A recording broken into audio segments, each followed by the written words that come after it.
Two cities, two tragedies, two very different narratives.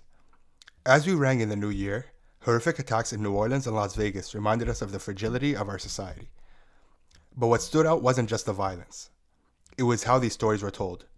In New Orleans, a bomb detonated near a public gathering was quickly labeled as a terrorist act. While in Las Vegas, a man used his vehicle as a weapon, and the media framed it as a tragic suicide. Why were these attacks covered so differently?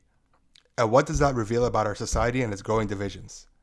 Today we're unpacking the narratives, the politics, and the dangerous rise of extremism in America.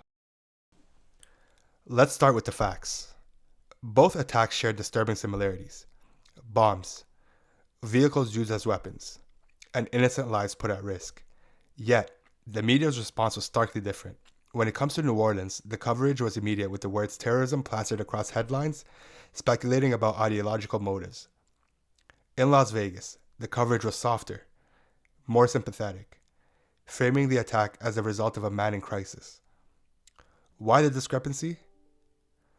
Was it the method of attack, the identity of the perpetrators, or the political undertone tied to each story? The reality is, how we frame violence is often shaped by political agendas and media biases. And this isn't just the headlines. It's about how these narratives influence public opinion and policy decisions. When one attack is labeled as terrorism, and the other is dismissed as tragic, it shapes how we view threats and where resources are allocated. Now says the driver in the truck attack in New Orleans acted alone when he used his pickup truck to drive down Bourbon Street past police and basically run over 14 people. He was later killed in a shootout with police. This was an act of terrorism. It was premeditated and an evil act. Authorities said it's not lost on us that it's in front of the Trump building, that it's a Tesla vehicle, but we don't have information at this point that definitively tells us or suggests it was because of this particular ideology or any of the reasoning behind it. News officials now say the Cybertruck explosion just outside the Trump Hotel in Las Vegas is a, quote, tragic case of suicide, and that the driver wrote about his political grievances in the days just before the blast. CNN's Natasha Chen is on the scene for us. She has new details. What are you learning, Natasha? Well, Wolf, we learned a lot from the investigators today at a press briefing who shared some excerpts from writings that they believe were from Livelsberger. They shared those excerpts with the public in hopes that that can shed some light and give context to why this might have happened. Generally speaking, these writings were talking about political views, challenges that he had both personally and looking at situations abroad that the United States was dealing with. He had a lot of grievances that he was writing about, and they described. In today's America, politics has become a zero-sum game. It's not about compromise or finding common ground. It's about winning at all costs. The media plays a huge role here, dividing us into camps, each with its own narratives.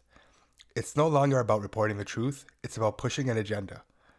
And in this polarizing environment, people become susceptible to extremist ideologies. Why? Because politics today isn't just about policy, it's about identity. People see their political beliefs as a reflection of who they are. When you tie identity to politics, losing isn't just a disagreement, it's an existential threat. And that fear, that need to win, drives people to extremes. But the problem isn't just political, it's deeply personal. In today's world, so many people feel disconnected from their communities, their neighbors, and even themselves. We live in an age of individualism, where the sense of belonging to something greater, like a community, a shared sense of purpose, has faded. For many, that void gets filled by ideology. Extremist groups often offer a sense of belonging, a cause and an outlet for frustration. Supremacy, and we have this Islamic radicalization problem. So what say you? Well, Rachel, first of all, I'd like to remind your viewers that I was an FBI special agent for over a dozen years, and I really loved being an agent. I was a rank and file agent working in the field, but you know what? It got so bad especially under this current administration, that I just walked away. I mean, the political and social weaponization that had overtaken the FBI, I no longer recognized the agency that I had signed on for. And I think that we're seeing this on the national level, and it is so awful and catastrophic. My heart goes out to those that have lost their loved ones in this absolute disgusting, heinous terrorist attack. But what this terrorist attack did was it exposed the FBI's cracks and vulnerabilities on a national level. And this isn't just a personal or political issue. It's a threat to democracy itself. Democracy relies on dialogue, compromise, and a mutual respect.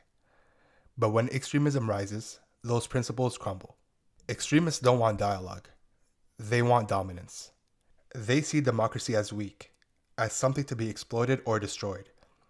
And when society becomes so polarized that even basic facts are up for debate, it weakens our very foundation of our system.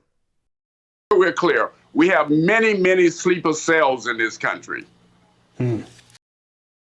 So, where do we go from here?